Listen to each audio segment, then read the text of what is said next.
Okay, now it's connecting, so it'll take another minute. Oh, there's your mom, Camille. Yeah. Hi, Camille. Elaine. Oh, yay. Hi, Elaine.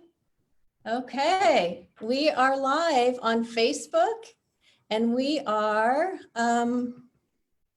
here we are. So We are? we've got 1 minute officially until 5. I'm going to hit the recording button right now. Okay. So is this a wrap? No, we haven't done it yet. We're going to go. We can go. Oh, this is a go. This Okay. is a go. Sorry, I'm new with this. Let's just start. Okay.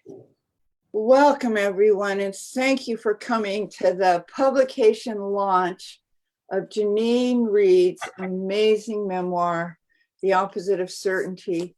This is a really huge day for her. It's like her debutante ball. Yeah. It's a day a dream came true. Mm-hmm. And so I thought I'd begin by telling you how we met.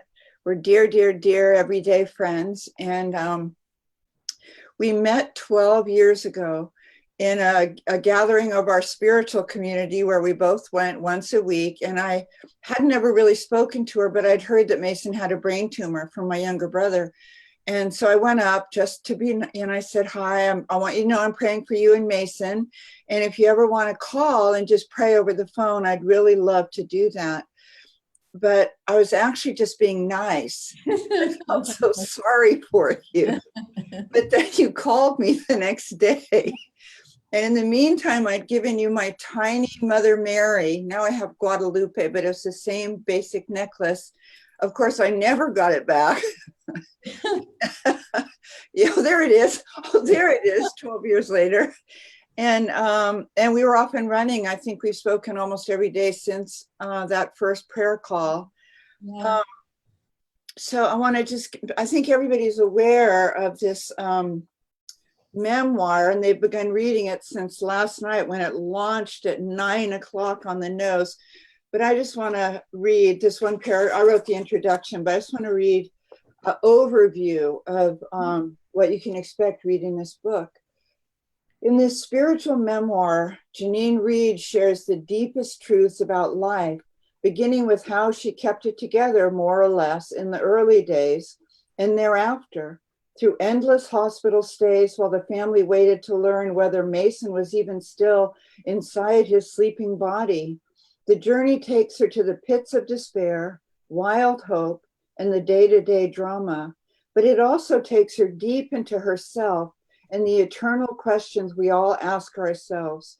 Who are we really way deep down when everything we thought we knew turns out to have been conditional? Where do we land when the lifelong foundation from which we have lived seems to crumble beneath our feet? Where is faith in darkness and terror? Where can joy be found in uncertainty? So it's just, I mean, it's amazing that this book launched right during the coronavirus, because although it's so intimate and personal, it's also a story of where we collectively all are right now, where no one knows really what's true and how to proceed. But anyway, hello, Janine. Hello. My grandson always called. Internet world. Oh, you're such a blessing. I love you so much. And I thought maybe we could start, because this is how it's done, by asking you to tell us a little bit about yourself. Okay, I'd be happy to. And I love you so much, Annie. I mean, walking through this, and Annie is, I write about Annie in the book. She let me write about her. She approved. She was repaying karma there, she's told me. So what Annie wrote my bio in a text about 20 minutes ago and did kind of a better job than I probably would have. Because when she asked if she should ask if I should say something about myself. And I said, but who am I? Wait, what? So she said, well, I grew up in Chicago. I went to college in San Diego. I was some muckety muck at a PR company for a while. I got sober. I got married. Then I had a bunch of kids. And then I decided to stay home with those kids, and I tried to do everything perfectly. So here's the lead into where you will find me in this book. And that meant that I wanted to keep everybody safe. And I tried not to ever make a mistake. And Annie says I raised my kids exclusively on organic unborn kale smoothies and buffalo mozzarella, but let me just clarify that right here. It's not true. They would never drink the smoothies. I had to drink the smoothies. Anyways, but then one day my son Mason, when he was in kindergarten, there was a process of him, something happening, and it started with his hand shaking. And then a few years later, we found he had a brain tumor. And basically the last 12 years have been, I consider it like it's been a spiritual journey of me, a spiritual journey, a mothering journey, a marital journey, a parenting journey. It's been, all the capital letters of me finding a strength that I didn't know I had and having to throw out a lot of platitudes and find a God big enough for my circumstances. You had tiny, tiny control issues.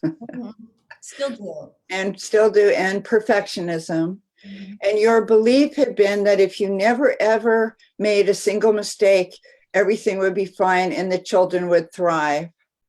And I think that took a bit of a beating when it turned out that you must have accidentally left the window open and something got into the house. And it meant that all of a sudden Mason was in what turned out to be a life-threatening circumstance that did not have an easy solution and that did not have an exact beginning, middle, or end. He's here watching with us, and he's one of the joys of my life. And we went to Sunday school a few months ago, and I think I confirmed him, didn't I, at St. Andrew? Yeah, he was always in my Sunday school, although he does have a tendency to veer off whatever scripture I'm teaching to rant about Donald Trump. But anyway. I love that about him, yeah. Hey, I thought people might like to hear you read a passage or two so that we can hear the book in your own voice. I would love that. Okay, so I'm going to jump in. This is my favorite chapter. It's called Boże Grozi, and I'm speaking Polish with my California girl accent. So if you're actually Polish, I apologize. I know I'm doing the best I can here. But Boże Grozi, roughly translated, means what did you do to make God so mad at you? It was a curse and a warning my Polish grandmother spoke in the face of tragedy, stupidity, or dumb luck. God kept score. My grandmothers tentatively trusted the hippie son of a thunderbolt wielding God, but they reflexively ducked when it started to rain. My good intentioned parents tried to outrun this kind of thinking and my father's alcoholism by moving across the country. When we arrived in Los Angeles from our native Chicago, they traded their Old Testament upbringing for guitar mass on Saturday evenings. They read Jonathan Livingston Seagull and bought Godspell on 8-track. They were too smart for Boże Grozi. Me, I grew up to check all the boxes put before me. College degree, career requiring a dry clean only wardrobe, no unplanned pregnancies or premature marriages. When it became clear I'd drawn the genetic short straw with alcoholism, I got sober fast and young, which was more a blessing than a curse. I was too smart for Boże Grozi, and lucky so far. But it turns out the paradigm lives in me like a dormant virus. If I want to keep my family safe, it's simple. I just have to do everything right. I have a little bit more. What do you think? I think it'd be fabulous. Okay. I'd been sober for 6 years when Alan held my hand as the epidural took hold after 19 valiant hours of unmedicated labor. Contractions had stalled and the obstetrician encouraged us to rest. I'd hired a doula named Esther to support us in having a peaceful, intervention-free birth that would virtually guarantee a healthy, well-adjusted baby. When walking, squatting, and crying didn't make the strong contractions come back, Esther asked, "Why do you think your baby doesn't want to come?" I sobbed and threw up. Esther looked satisfied, like she'd struck a chord. Really, it was terror I felt, not truth.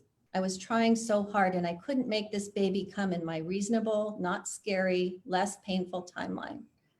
I'd been talking to him, holding my hands on my expanding belly for 9 months. Alan and I loved him without question or condition. I prayed help. I promised my baby, it's going to be a great life. Austin arrived early the next morning on his time, not mine.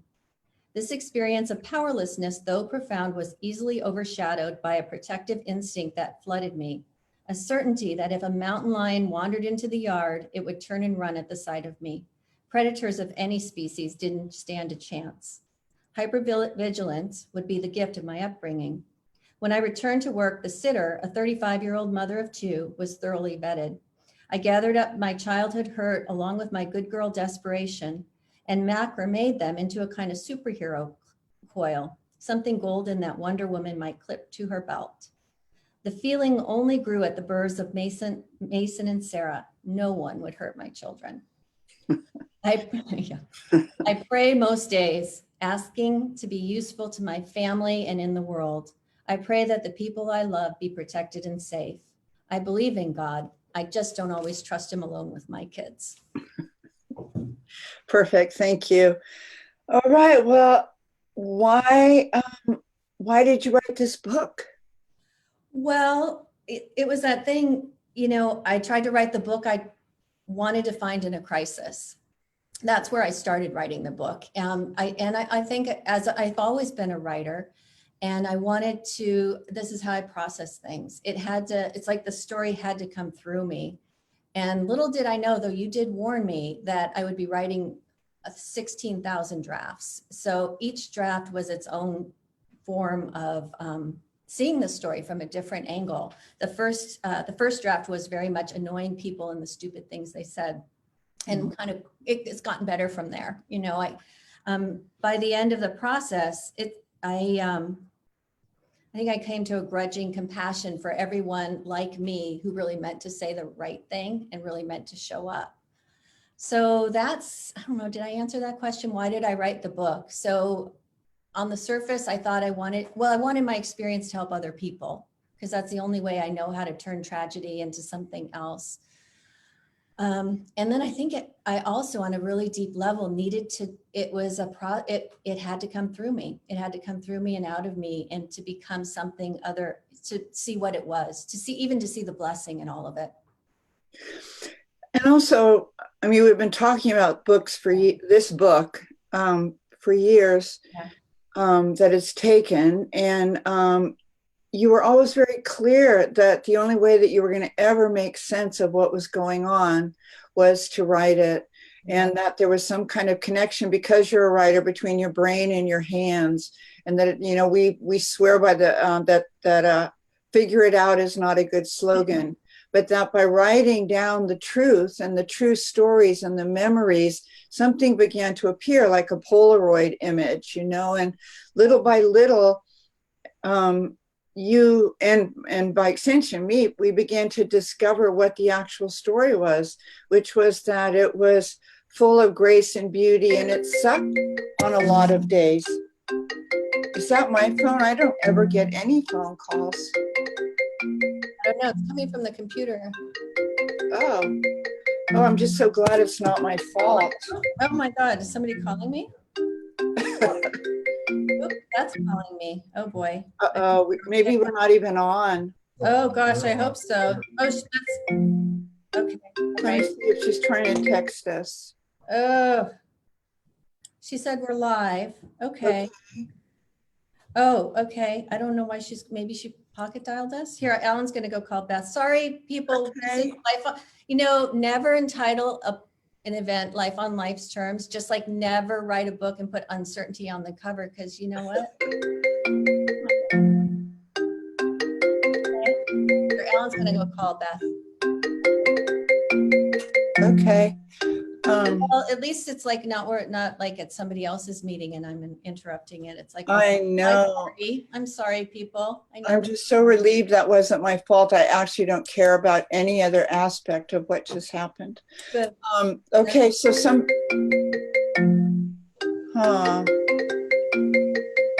off. Okay, we're gonna get on Facebook Live. We're live. We're good. Okay, great. Somebody just texted me. I've been trying, and this is another. Neil will probably come over and help. Here, let's turn off my phone. Sarah turned off my phone. I did too. Here comes Neil. Hey, Neil, what is happening? Nobody's calling me. Where's your phone? I'm a, It's Okay. off. It's off and hers is off. okay, here we go. Oh, people, I am so sorry. Thank you for hanging in with us. I wonder Again, what it was. I don't know. Hopefully, Oh, It's yours. what, how could that be? I don't know. What do you mean it's mine? I don't have it. This FaceTime. Somebody's calling you on FaceTime. oh, So But my phone's off. I understand you can call Decline. oh, well, I'm actually kind of relieved it's not me. Let's see. Turn off. Perfectionism dies hard. It's totally fine. This is it. This is life on life's terms, right? And we get to see Neil. Hi, Neil. Oh, hi, Janine. Sorry. Feel like Kramer on Seinfeld pretending to be Murphy. Yeah. Let me turn that off. We don't know how to turn off our my FaceTime, but I don't see how there could be a phone in this computer. I So know let's what's just going go on and decline. Oh, it's Emmy. Why don't you go call her? Yeah, I And will. tell her to, you know, turn that on. She's in the contacts. Oh, how funny. All right. She's trying to get on this Oh, somehow. your Facebook page, and she'll be on. Boy, it's this life on life's terms. I know, right? Well, you know what? Yeah, we're all It's good. this life, It's all you know. good. And then, oh, now Emmy's saying she can't connect. There she Oh, is. oh, okay. She's you're on FaceTime. You go and call her. I'm going to, Yeah. but I'm going to do this. Oh, wait, you won't be able to get through. Yeah, I will. Oh. What's that? Well, we love Emmy. She also has a home phone listed there. But also, if Elaine is watching, Elaine can tell Louisa to call her mother and to stop trying to call me. Yeah. Okay. Okay, under contacts, her home phone number's there. Where's contact? I've been so stressed about the technology and feeling so. I know. I feel like, so I'm just like relaxed that I don't have to do anything about this. Someone said I should put more light on my face so they can see my laugh lines, but I don't think I have the ability to do that. So anyway, it's obviously all hopeless. So let's, yeah. Oh, he's got her now. Cool. Awesome. Awesome. All right. Hi. You know, Good. You have to get, it's like rug weavers always weaving a mistake into the pattern so the devil can get out. there you go. So why you wrote this book? Can you believe I actually remember the question we were on when the phone started ringing? Oh, there's Emmy. Maybe just answer it and Emmy can join us this way. But I don't know how to answer it because it's the computer. Oh, gotcha. Yeah. All right, got Yeah, it. Neil's taking my phone somehow to go call her. You wrote it also because in the midst of the drama and the fear and the limbo and the waiting and the good news and the bad news and the whole lifey thing, you wanted to remember the moments that changed you, that caught your, that blew your mind, really, with either how unbelievably perfect they were and hilarious, or how you came through, how you and the kids and your husband came through a situation that there was no handbook for. The handbook was trust and surrender and breathe. Yeah, and slicing time into very, very small increments. Yeah. So I want to talk about that, about how you came through, but we're not on that question yet. So did you ever, in all those years that you were talking about what you wanted to write, did you ever believe you'd write an intimate family memoir? Kind of, actually, yeah. I don't know. That's what I was going for. Because I didn't know, how I do life is I just have to tell the truth, and I didn't really know how to do it any other way, but to go pretty deep and intimate. And I always find the grace in the details. So Right. I'm lucky that my family is very kind. And forgiving. Forgiving, yeah. Yeah, and yeah, the first draft really was angry because people would say such bizarre things to you about maybe praying harder, praying better, laying on of hands that you were not doing successfully enough, blah blah blah. And but it was like our Jesuit friend Tom Weston always talks about the anger psalms. Right. He claims that King David had psalms that said, "May all my enemies go blind," like later today. And I remember we did a draft where we first of all, we took out all the stuff that that was kind of angry and ugly. And then we took out the stuff that that you were saying just so that people wouldn't think you were a buzzkill because you were writing about your kid's cancer Yeah. and brain tumor. So then we took out, and I have to do a whole draft where I take out the stuff where I'm trying to be a little bit funnier than I am so people won't think I'm a drag. Mm-hmm. And we took out that, and then there's a whole draft where you take out the stuff that isn't true. Yeah. And then you kind of do a draft where you clean, you see what you have on your hands. And then there were things like, how is my family going to react when they find out that I remembered this? Well, you know, they react like all families, which is say, well, it didn't really happen that way. But, and your family is just so incredibly loving and loyal and supportive. And then all of a sudden, you had a book. You had this beautiful book that worked, that was chronological, that was honest, you did the deepest dive any woman could do into you, like that thing we say, that intimacy means into me I see. And you wrote about the stuff that was most just unbelievable and disappointing about yourself. Yeah. And the book is so funny. In part, somebody said to me the other day, I didn't really see the funny parts because they read it with their mouth gaping open at just how harrowing the story is at times. Yeah. And but there's all the ways it just sounds so much like you. People say that about me. Oh, you write just like you talk. And then like with you, I think it took like 8 drafts to make it sound that way. Oh yeah. Yeah. So how, I think everybody would like to know, how did you deal, you and your family, how did you deal with so much fear? Well, I think that the body and the mind, maybe the spirit, are kind of kind, because I think I could only take in so much information. It wasn't in the writing. I also saw like, oh yeah, Mason was in a coma and he really did almost die. Yeah. And I think while I was living it, I couldn't really conceptualize that. And I remember you talking to you from the ICU. What happened in the story is Mason then he lived with a tumor for a couple of years pretty successfully. And then he had a massive bleed in his brain and almost died. And we were in the ICU and we had no idea what would happen next. And I remember calling you and I was like, well, it's not really a coma. And, and I remember you saying, honey, can you go for a walk? Okay. I remember that voice. Okay. Okay. Yeah. Can you get some water? Can you rest? Can you go for a walk? So I feel like that, there's a grace, part of what I also wanted to write in this book is, hey, if I can walk through this, anybody can. Mm-hmm. And so it's like, it comes at you, it comes in kind of slowly, this realization of where life has landed.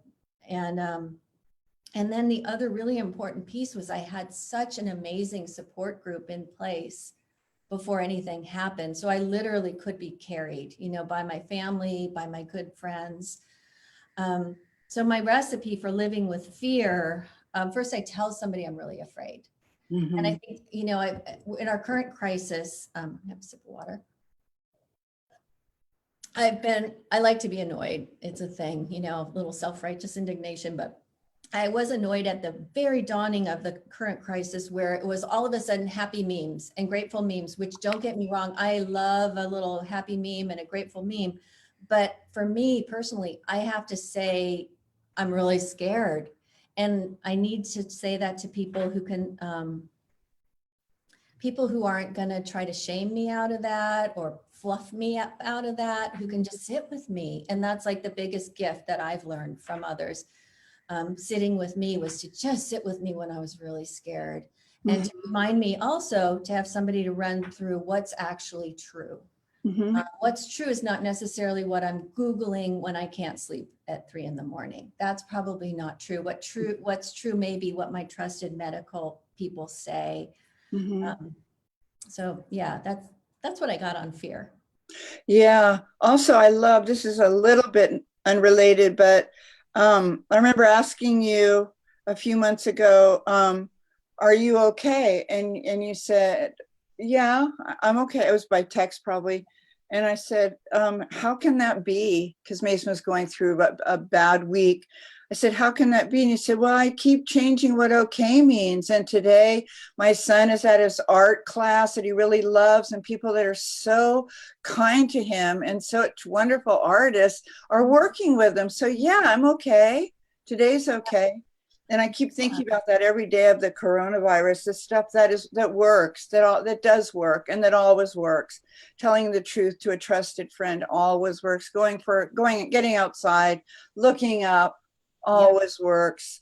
Prayer works, 100% of the time, although horribly, we don't always get what we would prefer, Exactly. which is kind of, I think, a drag. And but anyway, so how did the writing of this book change you?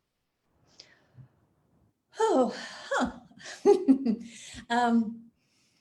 Well, I think I'm stronger but softer. I think I'm much more me. There's this whole thing. Did I lose myself in this experience, or did I find myself in this experience? I feel like I'm not really, I feel like I have a deeper faith, which also doesn't make a lot of sense, because I had to throw away so much of what I thought I knew about God. But I really have a faith, and it lives in my muscles, if that makes sense. I know I can get through things, right? And I still get really scared, and I still have to say what's true till I get to before I can get grateful. But I think the biggest way that the book changed me is I think I felt like faith and God were somewhere out there. Hence, that passage I wrote that I had to please the Santa Claus God. But what I found out is there's, some people call it an unsuspecting inner resource, that there was something I could tap into, and I could tap a strength that I didn't know I had, at 8 a.m. in that ICU a day. And it gives me a lot more confidence than I think I've ever had on a good day. Tell them the story about Joan and Oh yeah. And wearing Joan's, my dear friend Joan, she passed away a couple of years ago. Your mentor of many, many years. Of like 22 years. Yeah. So we were in, the story takes us to a rehab in Texas, and then Texas Children's Hospital, which I love. I love the people there. All these children's hospitals I love. And it was a particularly down moment where I was so exhausted, and anybody who's been through a medical crisis knows that it's physically exhausting to be a caretaker. I was exhausted physically, again, on all levels, emotionally, spiritually. And Mason took another downturn. He was going to need to have his shunts repaired. He had an infection. And I called my friend Joan, and I just fell apart. And she said, "You don't think you can do this, right?" I said, "That's right. I can't do it. I just can't do it. I don't have anything. I'm so emptied out right now." And she paused and she said, "But you're doing it." Yeah. And that was the whole, just to be seen and to be reminded. I was like, I'm doing this. And what I learned there is that having courage doesn't feel like Wonder Woman looks. It feels like I don't think I can do this, but I'm doing it anyways. Yeah. I mean, everybody watches you with such amazement. Oh, isn't she incredible? Oh, she's so profound. And I said, oh, she is just a mess. That's the truth. And because you're so honest when you're a mess, then you can get then the oxygen can get in, the air and the water can get in, and the air and the water carry the faith, and the air and the water help you get your sense of humor back. And Yeah. You know, I just happened to look at some of these questions just for a second. I mean, I can literally talk to you till midnight, but there's such a beautiful question I wanted to ask you. A woman named Carolyn said, as a mother of a child with disabilities, I had to deal with a lot of medical professionals who would metaphorically pat my hand and poo-poo my concerns. In your book, you mentioned this happening several times, but you're very kind to those people and you gloss over many of the situations. Here's a question: how did you really cope with them? Well, again, this is like, you know, if I hadn't been a writer and I hadn't written the book, I would have probably had to go through a similar process of going, you know, first I wrote angry letters. You know, there was doctor in particular who would come in and pat my shoulder and say things like that. When I'd express my observations of Mason, he said one time, well, that would be great if that was true. So, you know, it's not that I don't get angry. You know, wait, what was the question about that? How do you cope with people that are sort of patronizing you about how everything's going to be okay? Well, I have this thing too, where I can be really like, not raise my voice, but I can be like, yeah, no, we're never coming to see you, doctor person again. Or no, I'm writing a letter to the, you know, blah, blah, blah, blah. I'm a letter writer. It's kind of a sign of my control issues when I look back at the letters I've written about how people should be doing better. So yeah, I speak up for myself. And if I found that I really had to work hard to find medical professionals who will partner with me. So I gifted our beloved nurse practitioner who's cared for Mason a copy of the book. She's in the book, Trish. And she said something, and hopefully I can put it into words and remember it, but she said something about, you know, what she got from the book, that is the medical people know the medicine, but that she said, nobody knows your child like you do. And that's the thing too, to stand, you know, again, with that inner strength. So I needed so much support to get to my own inner strength and to be able to speak up and say, yeah. Sometimes the answer was just no, please leave. I actually did tell a nurse that one day, no, please leave. And she's like, excuse me. I'm like, please leave now. Now, 99% of the nurses were fabulous. So. Yeah. You've had unbelievable medical care and the ability to contact the doctor or the PA or the oncology nurse whenever you needed to. It was just breathtaking. Plus, we have a secret weapon because my prayer partner works at the hospital where Mason's been treated all this time. Yeah, at Stanford Children's. I wanted to mention the book again. It's called The Opposite of Certainty. And there are links in the Q&A section of Zoom. You can go to Janine's Facebook or I believe my Facebook page, and there'll be a link to buy it. You can go, I would recommend you go to bookpassage.com. You can buy it there, but there might be a link at your Facebook. Is that true, to buy it directly from Book Passage? My Facebook author page is Janine Urbaniak Reid. And then also we'll have that on your page, Annie. And Book Passage, just spoke to Elaine, who is offering, she's allowing me to come in all properly gowned and masked up, and I'm going to sign copies. So if you'd like a signed copy of the book, go ahead and order from Book Passage, and I will sign them. And the link is on the chat. And yeah, and I think the link is currently on your Facebook page, Annie.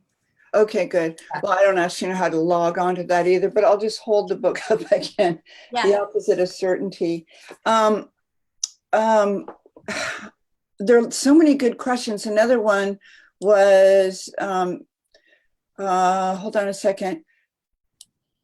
How are Mason and your family doing with their life being told right now? Have there been any major disagreements, or is everybody just kind of resigned to the fact that they agreed, a little late to quibble, they agreed for you to tell their story? And I think they had some editorial input. If they didn't want something told, obviously you honored that. Yeah, well, this is where I'm so fortunate to have you as a friend, because we talked about this, and everybody got a chance to read the book. I think my daughter scanned the manuscript for her name, right? Oh, so did I. Yeah. Oh, good. Perfectly. Yeah. You just through the computer. That was really easy. My mom had one comment because I'm not, that she wanted me to change because I said she made me clean something as a kid that she said she never actually did that. So I was happy to, that was the only comment my mom had. And my dad, my dad and I are very close. My mom and I are very close too. And they've really come, that's the other thing, this crisis just kind of sloughed away, like, any sort of, we just came together, which is not, not always the case. But my dad said, tell the truth. My husband said, tell the truth. My dad said, you know what, it's your story. You can't tell your story without telling some of my story. I'm grateful for that. So in the writing of the book, how scary a process was that to be writing really innermost thoughts and experiences, knowing that you were writing it so that people would read it? I know a huge impulse in you early on was that you had met other parents at Stanford in the pediatric ward there, and their kids were in trouble too, and you really wanted to be able to share your experience, strength, and hope with them, and said, this worked, don't bother with that, this isn't, that's really meaningless, ask this, hang up and go, and so there was always going to be really deep, intimate stuff exposed. But when it's one thing to tell me or your friends, your husband, this stuff, but how, in the actual physical writing of this book, how scary was that?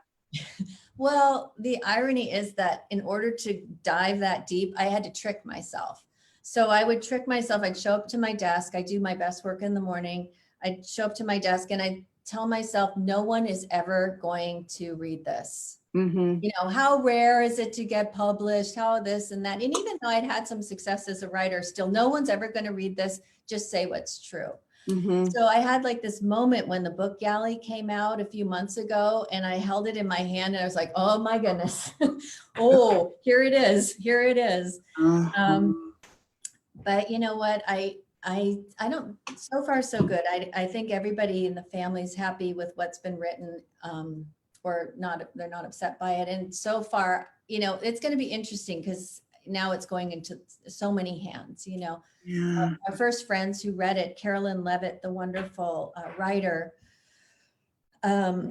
was one of the first people I had never met before who read the book. And she sent me this lovely email and shared her own experience as a mother and with uncertainty. And it just brought me to tears, that connection. And I want to say one more thing about that is I realized this late in the process of actually writing it, that, I'd always tried so hard to have such a shiny shell, like, he's so perfect, you have a shiny shell. But when you have a shiny shell and you're okay all the time, it's like this pose, I'm okay. There's nowhere for anybody to get in or hang or connect. So I'm more and more, I think it's so important to just say, I don't know, it's hard for me too, to say what's true. Oh yeah. Well, we have to plug Carolyn Levitt. It's Leavitt. Her books are amazing. They've been New York Times bestsellers, but her blog, which I believe is Levittville, is the best literary blog out there. So if you want something to read besides the opposite of uncertainty, go to Levittville. Carolyn Levitt blog will get you there if I've got it wrong. So you were living the story as you were writing it, and stuff continued to unfold. I would prefer if life sort of stopped sometimes, and you could capture it nicely and write about it in a way that made sense, as if you were just studying a still life. But no, I don't remember there really being a patch of time where things weren't extremely lifey over there at your house. But you were painting too. You're an artist, so that I think that the painting might have also been something that was sort of like a midwife to the writing in some ways, because it came in a so much more flowing way. I mean, anything really comes in a more flowing way than writing. But can you talk maybe a bit about your painting? Yeah, so I had painted as a child, and I picked it up somewhere about probably halfway through writing the book. I started painting again. And it helped me kind of take what was, so if I looked at it like the story was coming through me, there were parts that didn't fit into words, and that I could move around on canvas. And that's how we got the cover of the book. This is her art. That's my art. That's her art. Yeah. And my husband had said all along, he would like to set for the record that he thought they should use one of my paintings for the cover. And my response to that was, but I'm not a real artist. So after a couple of tries with the publisher on the cover, and we just never really landed on the right image, I sent them some of my paintings to show them what the story felt like. And then this happened. So yeah, did I answer the question? Yeah, you did. And you and Mason stand side by side in paints to this very day. We do. Mason is an artist, and this is one of the fascinating things with him is, you know, after he had that major hemorrhage in his brain, he had to learn to walk and talk and eat again and draw and write. And one of the first things he started doing was filling those sketchbooks, those big glass sketchbooks we used to buy at, I don't know, Borders and at the art store, and just pen and ink drawings of these beautiful, beautiful geometric patterns. And that's kind of how he started getting his voice again. I remember we used to pick him up, as you know, after school, when he was in high school in Santa Fe, and then we'd take him, because he was right next door to the Y where my grandson was having swim lessons. And so Mason and I would sit together for an hour while we tried to keep Jax alive and in the huge Y pool. And Mason would do these intricate, precise, and yet trippy line drawings. So they're quietly and draw. And people would come by to look at what he was doing. And just, you know, there's actually a name for what kind of art he was doing with those millions of line draw in each small section of the drawing. And there's a name for it, but he's a beautiful artist. I have some of his art here. There's a question here. People really want to know how your view of God has changed. You've talked about it a little bit, but I know you talked about the Santa Claus God and that you sort of had to give up on. But can you tell us a little bit about this? Yeah. Oh, I love to talk about this. So, you know, there's definitely been an evolution. So I think when I got sober 31 years ago, I started to learn how to have a faith that I relied on in times of extreme discomfort, rather like a spirit that didn't live in a bottle. So I started to have that experience, but I still had this old idea in my mind that I had to be, if I did everything right, the right things would happen to me. And that's what I had to throw away. I mean, I think I even write in the book, there's the line, what does it mean that only certain mothers' prayers are answered? So God and I had to get really real. And the good news is that I was able to be really angry with God. And here I am. I haven't been, you know, struck down or anything like that. And I've also had to let go of a lot of old ideas that I put on God. So what I found is that I've always been cared for. And I'm not always necessarily, where I get into trouble is I think that it should be someone else who's caring for me. But sometimes it's like somebody I'll never meet again. I remember in Houston, this lovely woman who just came and put her hand on, now in a nice way, her hand on my shoulder and just prayed with me, who worked at the hospital Mason was in. And so God is staffing the story here. God is filling, you know, it's a God with skin that you talk about a lot. So there's that piece of it. And what else? I'm running out of steam. There was something I really wanted to say about God. So God is less an idea and more just a reality, more an action. It's like it's this thing like, you know, ask a fish, are they surrounded by water? They'll say, no, this is just it. And this is what I'm feeling like God, this power of the universe, this strength I'm able to tap, good orderly direction I love. It just is. And it never lets me down. And this is what I wanted to say. You know, a lot of what I had trouble with people praying. I love people praying for Mason. Please pray. It's wonderful. But I had trouble measuring the success of that prayer by the fact that tumor didn't disappear. Like, is the prayer only successful if Mason's tumor disappears? Well, that kind of sucks because the tumor's never going to it hasn't. It's just something that isn't going to. So I had to start, what I've noticed, and in the writing of the book, this became really apparent, that the problem for me is noticing the grace around me, especially when it doesn't look like I think it's supposed to. So there have been incredible miracles all around me, and there still are. And it's my job to not have a prejudice around what that's going to look like, and just keep an open mind about what that looks like. I've seen that story that you told. Part of is from an old story from St. Andrew of a very, very frightened little girl in the dark of night, which I think might be what a mother with a sick kid can identify with. And calling out for her mother, and her mother keeps coming and saying, "Oh, God is right here, and Jesus is right here. Just go back to sleep. You'll be fine." And the story lasts for 5 minutes, but she asks again and again. The mother keeps coming back, and finally, the little girl says, "I need someone with skin on." Yeah.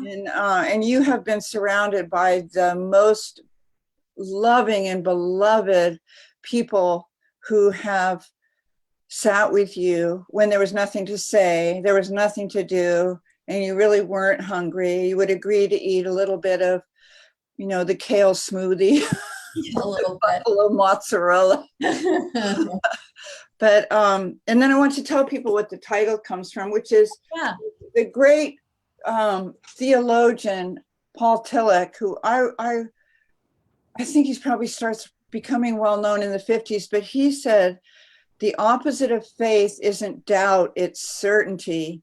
And so this, you and I have both been paraphrasing it for years, but it's the truest thing it is, that I think God is so relieved when somebody is in doubt, because then they're not in this kind of rigid, self-righteous state of having the answers to things there's no answers to. There's no answers. There's no explanation. I don't know why. I didn't know if your kid was coming back. And I told you that. I said 12 years ago when I was with him and he was in a coma, I said, I think he's on a hammock of some sort between here and there. I'm not sure he's decided. And he said, oh no, he'll be coming back. And when no one else could quite find him, maybe Alan too, but you would report, oh, he's really there. He's really there. He wasn't even blinking at that point. And you'd say, no, I could see him today. He's there. You all say, oh, he's there. He's right there. And then he was. And there he was. And then he was. Yeah. And I think this really important thing with the idea of like the opposite of faith isn't doubt, it's certainty, is that, I think there's a tendency to shame us into like pretending we have better faith, right?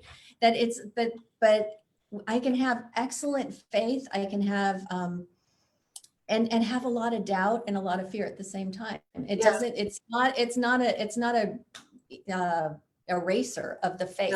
The doubt can exist and the faith can exist. And and in that faith is where what I know for sure puts limits on God. My job is to take the limits off of this good, orderly direction in my life. Yeah. And let's see, I remembered one story, but I've already forgotten it. It'll come back. Someone wants to know what's your favorite saying from anywhere or Bible verse that you cling to when uncertainty and fear try to take over your mind. Philippians 4, for sure. Yeah. Don't worry about anything. Pray about everything. Rejoice. Just rejoice anyway. Yeah. And to just, sometimes I just had to take your word for it, or another friend's word for it, that God's, this is one of yours, Annie, God's got it. That I know you're really scared right now and you're not feeling it, but I have faith right now. Right. Yeah. And we both have had bracelets that say Phil 4 through 7, because once I went to get you one in Mexico where they weave the name onto the bracelet, and I wrote Philippians 4 through 7, which begins rejoice, and it ends and the love that passes all understanding will keep your mind safe, or however. But the guy got tired of it and he just wrote Phil 4:4-7. I thought that is such a great name for God, Phil, you know. And Right. I think God has such a great sense of humor. If he or she doesn't, we're just so beyond doomed. But also this almost once a week, you or I express outrage at people who say you can only have faith or fear at the same time. Because everything we know about life, you know, courage is, they say, courage is fear that has said its prayers. And people say, just do it afraid. I don't start a book with confidence and good self-esteem. I started fearful. It's going to be to this, to that, or the same old talk about beating a dead horse. But you just do it like the Nike ad. But I would say that we have that conversation once a week, and that also once a week, one of us calls the others and just says, I hate everything about life. And the other one says, I'm so glad you called. Yeah. And practicing bitter acceptance together, right? Yeah.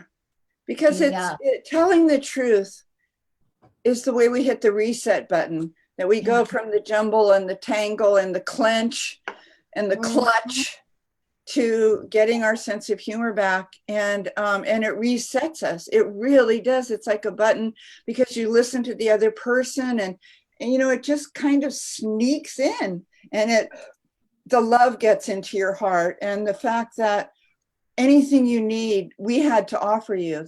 Your handful of closest people, literally anything you need was going to be provided, except for, well, this one little thing we hope God was going to get back to us on, but didn't, which was like to just make the tumor go away. But let's see, I wanted to mention one more time, and I also want to ask you to close with a reading, but not quite yet. But I also just want to remind people that you are signing and personalizing copies for anybody who wants one via Zoom or via some sort of weird technological voodoo, via bookpassage.com.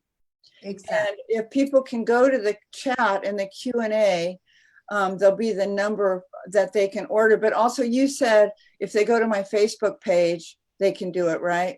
Yeah, the link is on Facebook for the buy button, which will take on your Facebook or both of our on Facebook? both of our Facebooks. Okay. Yeah, and it's also here in the chat on Zoom. Yeah. Yeah. Okay.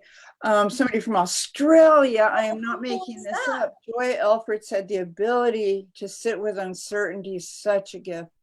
It reminds me of the book by Pema Chodron, The Wisdom of No Escape, where you're stuck in something that isn't going to change right after lunch tomorrow. And that you just desperately, everything in us starts looking for the windows and the doors or the hatchet, you know, become Jack Nicholson in The Shining and hack your door, and to finally just surrender and to drop to the ground and to just move into quiet and to move into stillness, to move into breath, to move into what is. I mean, that is the great transformation, to stop trying to fix and save and rescue anyone, let alone yourself, or to change reality. It's just what is. I saw Jack Kornfield's posted somewhere. By the way, if you go to the New York Times a couple of weeks ago, there's an interview with Jack Kornfield, Kornfield, 50 years. It's like consomme of Buddhist truth and wisdom, and Jack's gentle heart. And look it up. If you just do 2 weeks ago, you'll find it. And I thought, I printed it out and I thought, this contains everything I ever need to know about anything. But you know, actually your book does too, because it talks about sitting in a total uncertainty, sitting in doubt, sitting in rage, when you're basically supposed to be a perfectionist and, you know, the most perfect girl that ever was, and kind of flight attendant to the whole world. And instead you're kind of nuts, you're insane with feelings and stuff. And to bear up under that, what did you do? I called someone, I breathed, I sat there, I cried. The crying healed me. The crying always gave me back to myself. It didn't wash me away, what they said when we were kids. It gave me back to me. It hydrated me again. So I don't want to put you on a spot, but do you have another, a reading to close on? Yeah, you know what? Actually, let me, I should have been looking while you were talking, but I was No, you don't have to, because we have a couple minutes, and somebody asked, with an estimated 2 years before this pandemic resolves, yeah. how do you, just this is kind of a wrap up. Okay. How do you navigate the unknown and cope with the almost unfathomable stress? Well, I did find something in the book, but I'm going to answer this question because this is really important. Okay. So I cannot, so I plan, I buy, I buy supplies, I buy insurance, I do what I can, but then I have to come back to right now. I am like emotionally, I'm just not equipped to do 2 years of pandemic. Come back to right now, and this was a trick I learned in the hospital, where somebody said, be where your feet are. And I literally took it like I would stare at my feet. I have images of me staring at my feet, which was really helpful because I breathe. Come back to, in this moment, in this second, am I okay? In this moment. And maybe I need to make some plans to accommodate, all this craziness in the world. I probably need to adjust course in my life, but I do what I can and then come back to this moment and where I'm okay. And then the other trick is, of course, to have friends and to have support and to have for me, I need a spiritual path of, mine is, I call God, but there are a lot of good spiritual paths out there, but I need to, when the circumstances outside are so much bigger than me and so terrifying and so far out of my control, I have to dive that much deeper inside. Have you started another book? Not yet. Good. You don't have to yet. I'll get back to you. Okay. I will write another book. I will, because are you hooked? I do. Yeah. Are you hooked? And I will need you, I think, to go shopping for me tomorrow. Okay. No problem. Okay. If you're around, I'll text you a list. This is my commitment this week, so I'm good. Yeah. This is it. Well, why don't you just take us out?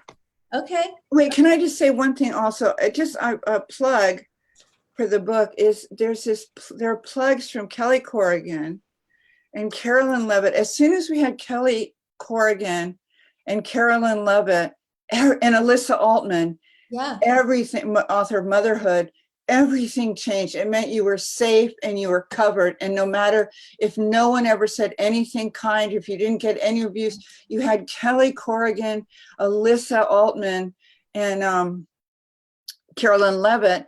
And we were like jumping up and down. We were like crying, jumping up and down. And then Glennon Doyle says, this is like the best book I've ever read. I read it in one day. Yes, she said, I love this book. She said, I love this book. And it's stunning. It really, like Jack Cornfield's interview, it contains everything I need to remember one day at a time, no matter what.